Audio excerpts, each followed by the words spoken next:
So what day is this, Pat? Friday? That's Saturday, George. Saturday. Of course it's Saturday because we should have done it yesterday and Yeah, you were off gallivanting and I was off know gallivanting and doing what you up were and up weird. to. Which is Yes. shocking. Yeah, where have you no sense of priorities and the important things in life? Or Yes, getting these things done, yes. anyway, you should be in good form now, Pat. You're a man who worships the sun, and Uh, you'll have an extra hour of it after today. Absolutely. June is lovely. Well, it's not lovely, but it's one of the things when you see the stretching evenings, that it really is lovely. Yeah, It gives you a lift. Jesus, hey, there, Donegal or any part of Ireland on a winter's day and sort of late yeah, January, is a depressing as be damn grey, damp, whatever. yeah, Now you see and when I wake up in the mornings, I can hear the birds outside singing away and the light and all the yeah, rest. Lovely. yeah. Birds are singing hard, but got me some terrible downpours yesterday. Same here. Yeah. Deluge, Yeah, just deluge. Yeah, hammering yeah, me. yeah, yeah. And then, they're talking about water shortages in the world. Aye, We're certainly not getting any. I think we're okay. I think we're Yeah, okay. Okay, yeah, let's address the matters of the day. Um, let's start with the first one that you mentioned, Pat. The question: where does the DUP go now yeah, after things have gone as far as they have with Chris Heaton Harris and Rishi Sunak, etc., passing yeah. the bill? Where do you think? Are they in a corner, or are they going to find their way out of it? No, Jude, I think they're in a total bind. Yeah, I read yesterday about the Cleverly and Sekovich met yesterday, and have you seen the coverage on TV last night? They were all friends in the room, and the atmospherics were unbelievable. And Jude, the war in Ukraine has changed a lot of things. There's a whole thing now about security, about energy, and all the rest. Britain's got bigger priorities. And I think they're saying, and Heaton Harris on Thursday was very blunt. Look, it's over. There's no Hmm. really good. And he was telling that, I think they've really got pissed off the DUP. They have got much, much bigger fish to fry right now. Dude, there's all the things. Trade. They need a trade deal with Europe. They need energy cooperation with Europe. They need security cooperation with Europe. There's all those things that are now priorities. Hmm. And Jude, Especially because that's what Sunak has built his image on. That yeah, he is the adult and he's going to get these things done. And I'd say the vast majority, well, quite a good big majority, certainly, of the British people would be totally behind that. And that's why Boris's ratings have dropped so low. We've yeah, had the showman, we've had the guy who jumps around and acts the Egypt, and yeah, we've seen where that led. So they're yeah, now saying, let's get organised here and get some sort of yes, relationship with Europe. yeah, So I agree with you completely. I'm very struck by the tone that Chris Heaton Harris used. He says yeah, that's over, that's done, we've yeah. done that now, and Dude, he's I think that they say, look, you guys have got about 97% of what you wanted. You're making a big fuss about the other 3%, and we're not in a position to give it. If they start going over the top in regard to the unionists, what happens then to the nationalists? I know there's a balance there as well. So the whole thing is, aye, it's by the way, Jude, if I was a unionist and the vote was 515 to 29. I think I would be sort of winding my neck down, saying maybe I'll take what I got. They have a great. Remember, we keep saying this, Jude, but they never miss an opportunity to yeah, mess up. yeah. Was it Crawley or was it Mark Carruthers in the View that I saw, where there was some wringing of hands about the mistake it had been that they didn't consult the DUP as they progressed with forming their agreement with Europe. Uh, whichever of the two it was, I was thinking, why should the DUP receive, updating? I mean, it makes sense to try to keep people I posted think if that you want was to bring them with you. But yeah, yeah, what about nationalists? Do they not yeah, count? Like, do you just sort of say which squeaky wheel is squeaking the loudest? So let's give it a yeah. try. We really have failed the Here's the other DUP. thing, Jude, and it's worth keeping on mind as well. Well, there's two things. 56% of the people of the North voted against Brexit, Mhm. which seems to get lost in the morass. And the other thing, the nationalist people have also got concerns. And of course, third thing is, for many people, the protocol was working very well. Hmm. I wonder what you see. Jeffrey Donaldson has said they are not going back in. They need further clarification, and essentially he was saying more concessions. Now, Yeah. I don't think he's going to get any more concessions. No. No, I'd be amazed now if they give more concessions, because they've gone back to the agreement and come up with this Windsor framework. So Yeah. I don't think they're going to go through that again.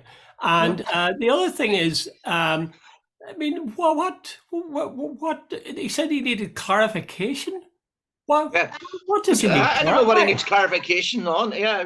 Everybody else seems to find it clear enough. Yeah. Well, Professor Pete Sherlow from Liverpool University was on The View on Thursday night. Yeah. And he said the EU had gone much further than he thought they would ever go. He said also it's a good deal for unionism. And he says he was clearly sort of said, I don't understand how these people can't sell this as a good deal. He says, in other words, they look for the sort of the mouse in the room while ignoring the elephant, that sort of thing, I wonder, it does seem that they're not going to get any more. So are the DUP resigned to the notion of some form of, direct rule, but maybe some form of joint authority? Do you think are they accepting this, or maybe would the British still give them one final little sweetie that they could claim they'd won something more? I don't know, Jude. They seem to think they're great negotiators. I have never seen that. They think they won. They won a battle and lose the war, and that's been continuous. I heard Gregory Campbell on yesterday. Gregory said, "I don't care whether it's Biden, Shekovich, or Dublin or whatever. We are not happy with this, etc., etc., etc., and so on, and so we're not going back to Stormont." Jude, have I listened, or if the intonation of Heaton Harris on Thursday was anything to go by, I got the distinct impression the British government have had enough. There are much more important things on their agenda, and the 515 to 29 vote told me, Jude, there was no baying on the House of Commons on Thursday last. There was no big support from the ERG group. Boris Johnson, his group seems to have disappeared. Yeah. And I think if I was a unionist and I was a strategist for the unionists, I would find a way to climb down off this sort of high horse that they're on. I think they'll. Well, you're probably right, but I think they'll have their eye on the May elections, the local elections, district councils, and I suppose they'll have to look as strong as they possibly can for that. If they back down now, between now and May, they look very weak, very silly. Yeah. So they may well maintain a front of some kind until after May. And then if somebody says, well, you've got the summer coming in then, so it might be October that they would finally find their way into Stormont again. Frankly, I don't really care if they do or not now. Well, it's a bit heartless, because a lot of people's lives and so on are dependent on it. Yeah. But you really get to a point where you say, what is the point of Stormont? If these people won't play by the rules that were constructed and accept the consequences of the Brexit that they helped create, then what's the point in having a Stormont? I wrote this down yesterday after Cleverly and Sefcovic met, and they said it was in a very constructive atmosphere. He says they're talking about energy, the importance of collaboration and security of supply. Dude, that's a big issue for Britain in the wake of trade. You have already a memorandum of understanding on financial services and intellectual property. So they're already negotiating on that. And security, they're talking about cyber security and counter-terrorism. Dude, they're expecting, I presume, in the wake of what's happening over in Ukraine, maybe Russian attacks and cyber security and stuff like that. Dude, the British government have now moved on big time, and they have to move on big time. I think everybody's sick and tired of this sort of protocol that it's how many angels dancing on the head of a pin to keep unionism happy. I suppose the two things I would keep in mind is it's May elections, and you'll have to sort of back off from that and see what might the DUP do. And the second thing is this whole question of the loyalists, because they seem pretty cheesed off that that their Britishness is somehow being diminished. But Jude, hold on. Jude, if your government is telling you, look, that's it, what do you do then? Sorry for interrupting. Well, I agree with you. But sometimes you're talking about being rational about the thing. I'm not sure that many loyalist paramilitaries are always logical and lacking in passion when they speak about things or when they act. Sometimes they act quite blindly. Anyway, it's a right bloody mess. But thank God it's the DUP's mess, not Yeah, ours. yeah, yeah. Okay, so push on to international matters, more international matters. You've noticed Monsieur Macron. Uh, He's Emmanuel Macron, isn't he? Emmanuel, I son of mean, that God. means God's with us. God, God, God be with us, Macron. God be with us. So he has pushed through this thing where he's going to up the age. Is it by 2 years that people From before they from get the 62 pension? to 64, as far as I Yeah. remember. Yeah. Yeah. So you feel what you've left two alternatives. You said, do we see him as the Sun King, the strong man, or is he being arrogant? And is he going to pay a price for that by the left attacking him? I'll let you answer that one. What do you think? Okay, I think I'll tell you this. I think he's, whether he suffers for it or not, I think he's on the right side of history. The fact of the matter is, we're all, including the French people, healthier for longer now. And that means that we live longer and we need more looking after as we get old. And that needs money. So the old question, show me the money. And Macron is saying, this is the only way we can show the money. And that is, you work for another couple of years before you get your pension. And that way we will have a chance of, looking after you in your old age. Yeah. As an oldish person, that sounds reasonably good to me. Yeah, no, I was apparently I vaguely recall this what do you call it? If he ups it from 62 to 64, it'll save the French exchequer something like 60 billion. Now, I don't know if that's 100% accurate or not, but some in that region, that's not to be sneezed at. But the only thing that I thought, typical Macron, he is an arrogant shit. And what he bypassed Parliament to do this. That was legal, Pat. That was legal. That's I know it's legal.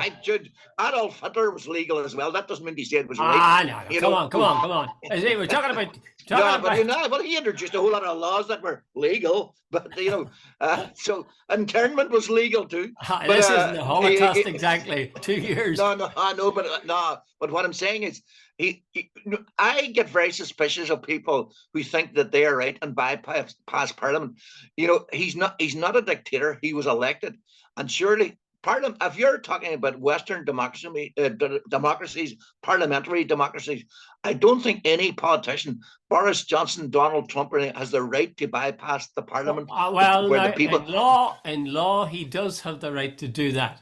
And besides which fact, for example, I don't care whether I don't give a monkey's whether law. If you consider yourself a Democrat, and you respect the law. Yeah, and the law says he can bypass Parliament for this change in the pension age. That's like smacks of Tony Blair's war in Iraq. Well, of course he was quite entitled to do it, but that didn't mean he could do it. Well, okay. All right, I accept your absurd comparison, but the thing is this: shouldn't people get real about this? They need money. They need big money if you're going to have people living as long as they are, right? So the question is, where does it come from? And this is one neat way of getting it. 62, 64 years higher. But then I was thinking, how much does France spend on nuclear weapons? They were very big on having nuclear weapons, forced to frap, if you remember. Supposing they were to just shave off a couple of billion on the production of nuclear weapons, wouldn't that make a lot of sense? I think they should have a referendum on that and see what the French people say. Yeah, it's the Brits. Their the nuclear programs, submarines program, arms, costing like 6 billion, and yet they can't find money for various other things.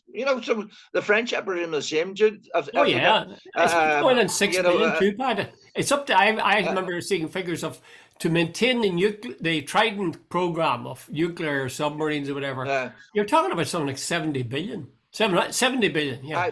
What I'm thinking on, Jude, I think there was someone, I'm totally, I'd see it this maybe, there was someone like 6 billion being spent to upgrade something or other reading quite recently. I thought to myself, Jesus, 6 billion just to upgrade something. Yeah.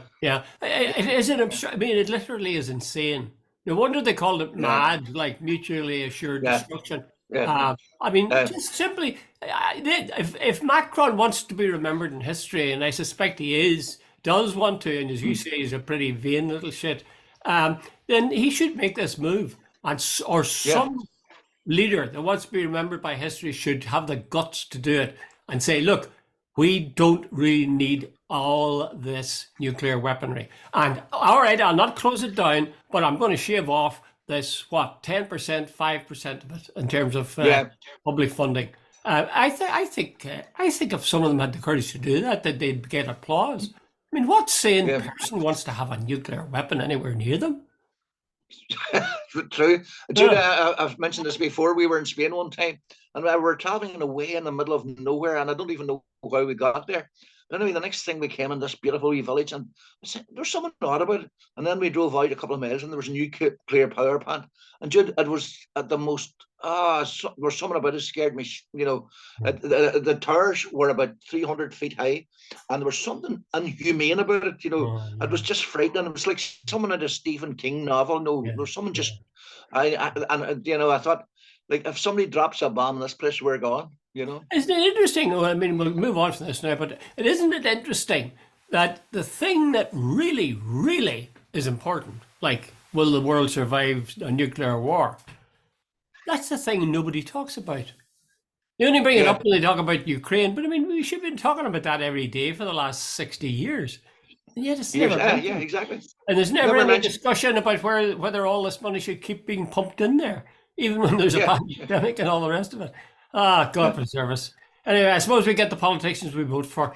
Right, let's go on to because we want to keep this fairly short today. We don't want to Yes, yes, yes. overload the intellect of our Or listeners two. or viewers.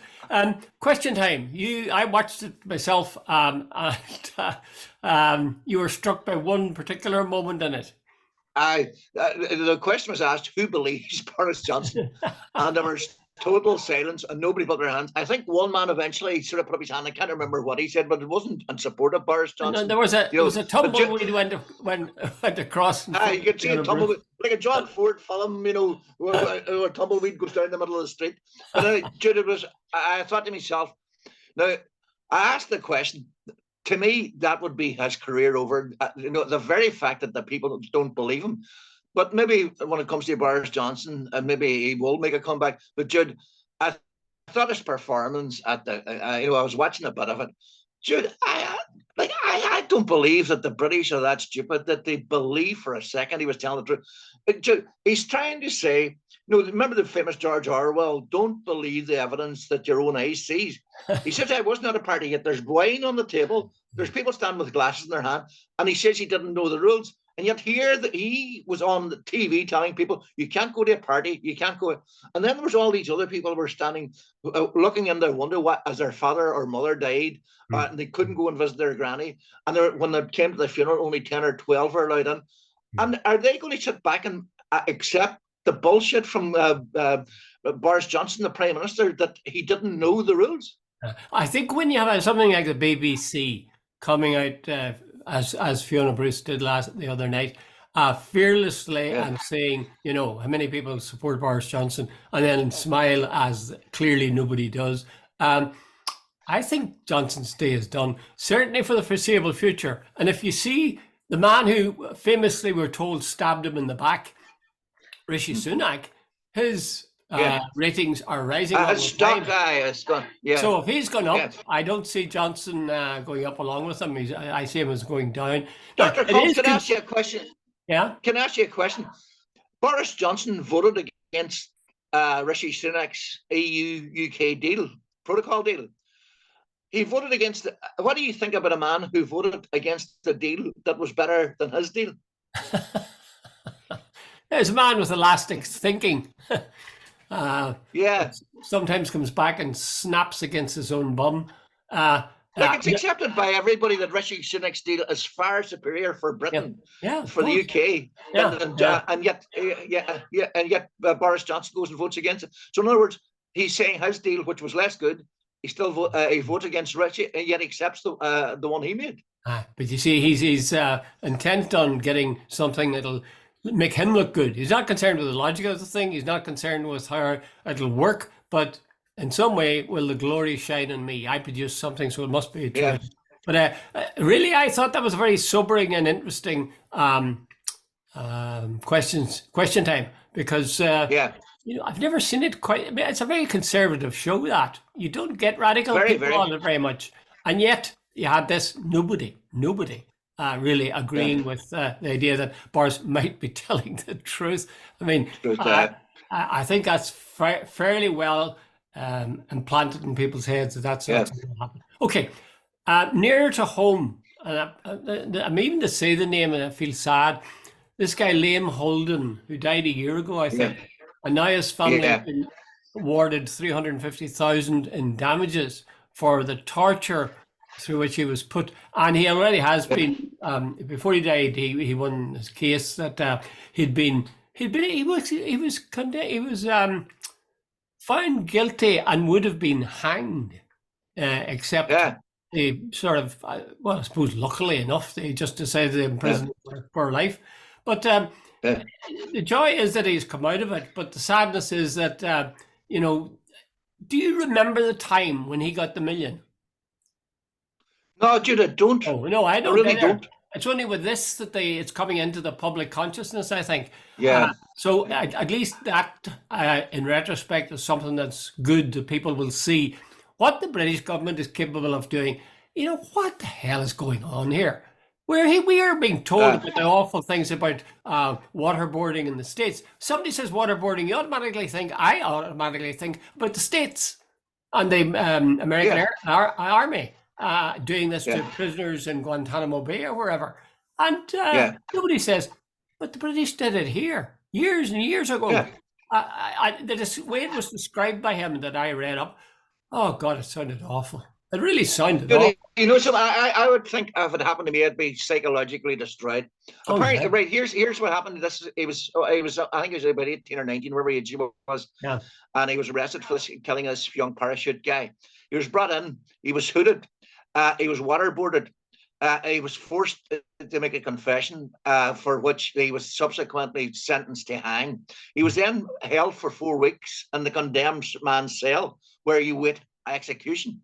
Now, can you imagine? This is a guy who was innocent. He didn't do it, and he spent his life, saying that was a forced confession.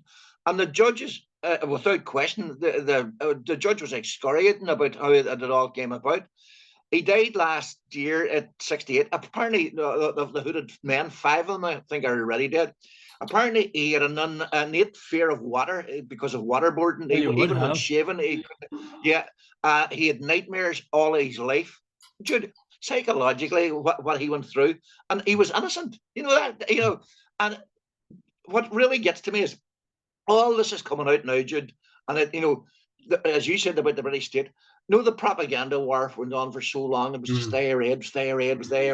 And I'm not standing up for it. What I'm saying is that there's total distortion, hypocrisy that went on in the British state and was bought by so many people. I think that annoys me more than anything else, because the evidence of what the British state was there all the time. Just people bought what they wanted to believe. Yeah, on Talkback there the other day, someday between that finding, that award being made, there was somebody in Talkback, a UDR guy, I suspect he was an officer or somebody fairly important in it, was in the UDR.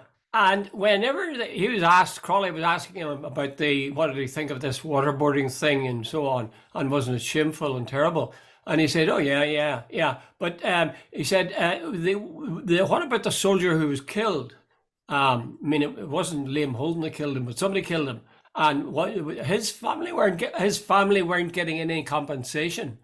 I just thought that was fair play to Crawley to some extent. At least he pointed out that wasn't what we're talking about now, because that's something that has happened again and again and again during the Troubles. I remember it so well. There'd be a clear case of somebody being killed or harmed illegally, innocent people. Yeah. And what the next thing you would get would be, in any discussion of it, it'll quickly start talking about how many people did the IRA kill? What about Jim Conville? They move away. What they should have said, what Crawley should have said, look, at another time, we'll talk about the IRA's campaign and the shooting of this soldier. Yeah. What we're talking about now is an innocent man who spent years in jail, and wasn't it a shocking thing? And shouldn't the British state hang its head in shame? But this continual attempt to deflect from what clearly is a guilty case. Guilty is not the word for it. But here, just and as well as that, you compare apples with apples and oranges with oranges, not an apple with an orange. Yeah. This the young fellow was shot, joined the British Army through choice, put on a British Army uniform and all the rest of it, and I presume recognised the consequences of being a soldier in a place like Belfast. Not that I'm justifying for a second. And let's get that clear. Sorry, I'm going to interrupt you for a second there, because I know from experience that's a dangerous path you're going down. If you start, I'm just mentioning that now. I don't mean dangerous in the sense that you'll get it wrong. I'm not saying it's dangerous in the sense that anybody will come after you, but there are people who cannot bear what you've just said. That sometimes people take sides, and as a result of that, they get killed or they get shot or thanks for the warning. But what I'm getting to is that there's one thing. So is it justified then, because this young fellow is killed, that the British Army lift some young fellow off the street, totally innocent, and say you pay the price for that? That's where I was going with that. Because I think that's disgraceful. It is, and that's exactly. But that's what happened again and again and again. If you think about the Birmingham 6, that's what happened essentially, because you've got somebody killed. Now you've got to show that you're on the ball and you've got somebody for this. And they just picked him, and said the killing of that young soldier, it's not to be justified, but the reaction to it is a disgrace. That's right. And there is a difference between somebody who's totally innocent, who is killed, and somebody who is a soldier who's just lifted off the street, and sort of said, because you might be a Republican. Yeah. Anyway, it does seem to be the norm, mind you. I think you mentioned at the beginning. Why now? This is decades. 72 it happened? 72, I think it was, all these things come up. That's 50 years ago. I think they try to put a distance of time between the crime and the people and the revelations of what the truth was. And that way people won't be so worked up as they otherwise might be. Anyway, okay. Will we move on to a couple of others, and then maybe we'll cut this a wee bit short? There's a case in England that caught my attention because I feel very strongly about this. It's about this woman called Ruth Perry, who was headmistress of a Cheshire school. And her school was visited by Ofsted. And Ofsted found her school had been voted or declared outstanding earlier on the last time. This time they were saying it was very poor. And the woman killed herself. Now, the question that was, do schools need to be inspected? And before I'd answer that, I'd like to know the answer to, are accountants inspected? Are lawyers inspected? Are hospitals inspected? There's a whole range of professions which are not inspected at all. So the question is why there's a need to inspect schools. I'd raise that first of all. And the second thing I'd say is, if they're going to inspect them, what should they be trying to do? Help the people to be better. Now, I remember a time when there was inspections in schools here, and teachers told me that the inspectorate didn't give them any advice on how to improve on the things they pointed out as being wrong or weak. Now, that seems to be absurd, absolutely absurd. I said one time that the inspectorate were a force for evil, and I nearly got my head taken off for it. Schools should be supported. Sorry, I've ranted on too long. No, you're 100% right. I think schools really should be supporting people and suggesting better ways to work, rather than say, here's the mortal sin, you're gone. It drives teachers nuts when they're told there's going to be an inspection. They start working night and day to put up a front. They invent lies automatically. I've seen it. I know it. We were inspected in the University of Ulster, my department. And I'm telling you now, there was more lies told there than you can believe. And the minute they went off, no problem. No, Jude, I didn't know you were going to bring that up, but what I read about that woman about 10 days ago. On the day now, Jude, I don't remember. There was a couple of incidents apparently the day they were there. Some kid had done something and it wasn't handled particularly well. Hmm.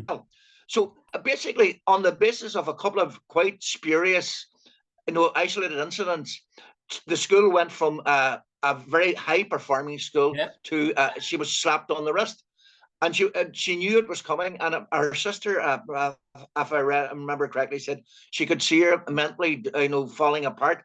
That she was waiting for that. Her whole career, her whole self worth was based on the fact that she was a principal of a school that was run extremely well, that she had turned it around and all the rest of it. And now her life's work was just about to be destroyed on the basis that some inspector had noted a couple of things that probably weren't done properly, without taking in the overall thing. So the woman, when it was came out that her school was underperforming, she committed suicide because she felt that her whole life had been sort of a waste. Well, in a way, this just presents in a spectacular and tragic fashion what many teachers suffer. I mean, there are teachers in the north here I know who have had nervous breakdowns when faced with. You have teachers who would have gone off sick rather than go through the horrors of having an inspector come in. And the thing that really annoys me is that they don't actually offer support. They don't go in and say, No. that's bad. Now, this is the way you can remedy this. Won't do that. That's not. They say that's not part of their brief, or at least now maybe that has changed. Let's hope it has. I doubt it, but that's how it was then. And it brought out the very worst in everybody, because when you're under pressure, you'll do anything. You'll lie. We all do. It's human nature. Yeah. Well, I as I say, I think the inspectorate is a force for evil. In addition to that, of course, this is a discussion for another day. I think the curriculum should be changed radically. I see in the South where they're talking about changing the curriculum. Yeah, big time, yeah. How would you change it, Pat? Would you change anything, or would you say? Well, there was a friend of mine who was a Catholic priest. He's gone now, he's dead now. He went to St. Eunice at the same time as I did, and he says, "Hey, Pat, did we get educated at all?" And I sometimes, he said, like, see things like music, like art, Jude, I did Latin and we did Greek for a short time and so on, and we did algebra. Jude, Jesus, now when I hear my granddaughter, she's telling me we went in around, she's at school in Letterkenny, and they went in around the Bogside and Darien and showing Free Dairy Corner and all that. Like, that's bringing history to life and stuff like that. Jude, and I would like art appreciation. I would like a wee bit of music appreciation. I would like to sort of, geography is not, there's a lot of mountains in Norway. I would like some sort of, that sort of stuff. Yeah, main thing in life. Well, here's what I would start with. I would say here's 3 things that you should make sure are taught. And then if you want to add something on it, by all means. 1, climate crisis. Yeah. Kids should be suffering, I said suffering. They should be studying that thoroughly, exhaustively, and they should be told what we're faced with and what the consequences are of people going on as they do. I mean, if that's not a duty of education, I can't think what is. Yeah. And the second thing I think they should help kids to understand is the notion of war and peace. Yeah. I studied history, and I'm sure you did too. Yeah. I never thought they'd talk about, the battle of such and such, the battle of such and such. So many men were lost. Every single one of them was a human life snuffed out. Yeah. I cannot believe that. I mean, especially in Catholic schools, state schools too, that they could ignore the consequences of solving problems by killing people. Yeah. It's absolutely bestial. The third thing I would do would be I would educate people on voting. Yeah. How important it is for you to vote, because people have died to get that vote. Because if you vote, you're showing you care about more than you and your family. You're saying, I feel a part of this society and I want to have a say in helping to shape this society. So I'd be, that whole thing about democracy and how it works and how it could be made better. Those things should be done. Supposing you give all the time that you gave to algebra and trigonometry and whatever those other things were that you mentioned, given to those 3 topics, I mean, it would be transformed. Will maybe in 100 years' time, they'll look back and they'll say, what kind of idiots were those?